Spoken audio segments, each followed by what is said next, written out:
Yo, what's up, guys? It's Dukes. We're gonna be doing another trade recap. It is Thursday, April 17th, 2025. Today was a loss, kind of a little bit. Not really disappointed. I mean, just stuff happens. Price is gonna price, and it's gonna do whatever it wants. Kind of unlucky, but I guess not since we had this huge rip up. I'm recording it as I'm reacting to this, but yeah, we'll do top-down analysis. I'll give all my confluences for the trade, reason I entered, why I had the bias that I had, and yeah, how I manage my risk, because that's the most important thing. So going into the session, I'm not gonna lie, I was a little neutral bias. I was a little confused on where I wanted this to go. We had this 4-hour fair value gap that we used earlier on in the week to continue to support us down and take out this sell side right here. So since we do have an early week this week, I was looking for Monday to be high of week, which it was, and then today to be low of week, preferably actually taking out previous day low and then this resting 4-hour sell side right here. So that's ideally what I wanted, but as you can see, we were disrespecting bearish PD arrays, these bearish fair value gaps overnight, and we started to come up. So I dropped myself into the 1 hour, and we're kind of just chopping within this range. At the moment, in between previous days range, we have previous day low, previous day high. And the 4 hour wasn't really that clear. We were kind of just in the middle of everything, disrespecting bearish. And we also weren't respecting bullish either. We started coming down this 4-hour candle, inverse this one, but we were still supporting this one right down here. And so you could have played it both ways, but I waited till 10 a.m. always because I trade the 10 a.m. 4-hour power of 3. So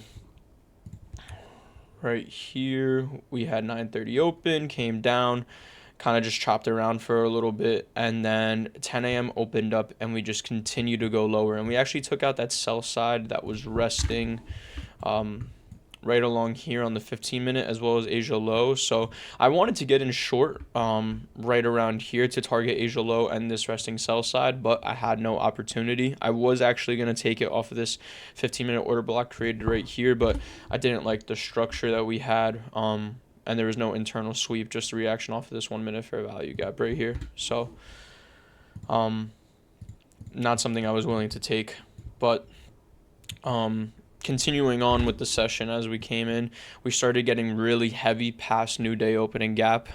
When that happens, when we start getting heavy price in a key area, I'm starting to think, okay, this is showing us the displacement towards the drawn liquidity, where we want to see price go towards. Even though we have these huge two gaps right here, I'm not looking along. You can tell this is bearish. This is all bearish order flow, bearish. The week is entirely bearish.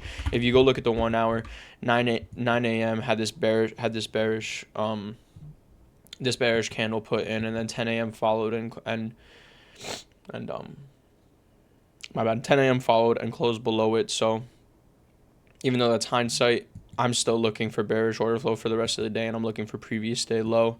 But yeah, let's get into the actual trade of why I decided to take a trade right here and what I was looking for. So we had a higher time frame bias, which was bearish. I was looking at bearish order flow. So, I wanted price. I wanted 10 a.m. to manipulate higher into something, make that wick and deliver us lower. We did not. 10 a.m. just kept opening up. It opened up and it kept going lower and lower and lower. And so we played the 10 a.m. continuation right here. 10 a.m. opens up, and then we have displacement right through the sell side and right through new day opening gap. And then right here, we create a 15-minute fair value gap right in between these two candles. So 15-minute fair value gap, that's the higher time frame PD array that I'm always taking my trades off of, whether it's an order block, fair value gap. I'm looking for a 15-minute or a 1-hour PD array that I can base the trade off of. So we were going to play the 10 a.m. continuation. And right here, we drop down to the 1 minute because it's aligned with the 15-minute. And here's the reason why I actually went lower risk on this trade. As you can see right here, yes, we do make this 15-minute fair value gap, but it swept out the previous 15 minutes low and then closed above it, so it turned bullish. So that's a huge reversal indication, and usually I wouldn't want to take a Usually I wouldn't want to take a trade off of a fair value gap that got created from a reversal indication. So we swept out the previous 15-minute low, and then we closed above it, made this wick. So I thought, okay, this is probably going to be a low probability setup, but if my model presents itself, which it did, I'm going to take it. But low size, of course. So what we see is that this new 15-minute candle opens up low, takes out this low, right? Previous 15-minute low comes up, and then we have an internal sweep in this manipulation leg that's going into the 15-minute PD array, right? So we have this manipulation leg coming up into the 15-minute PD array. We have an internal sweep right here. So that's one confluence that I look for on the lower time frame, is a liquidity sweep. And then right here, we also have SMT with YM. No SMT with ES. And the SMT really wasn't a key factor for why this trade got stopped and didn't play out. In my opinion, it was just unlucky. But we had the SMT. We had the internal liquidity sweep in the manipulation leg. And then right here, we make a really clean CISD. Up close candle that swept out liquidity. Down close candle really strong. Doesn't take out this. Just really strong price action to the downside, right? So we enter right off of here, get chopped up, and boom. Right here, we get stopped. And what do you see? Stop got filled, and immediately we just start running. I think entirely my full TP was a 4.8R because I was just going for the resting sell side. Really my main target is previous day low, but I was just going for the low hanging fruit, which is the current 4-hour low. So the resting sell side there.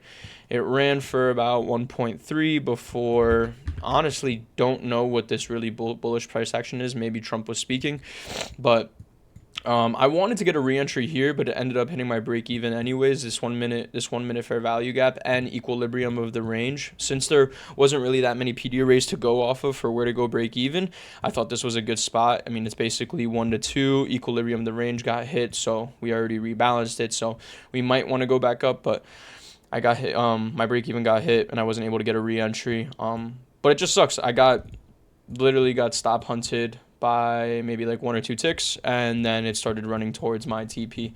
I took this on 2 50K Topstep accounts, really close to passing them.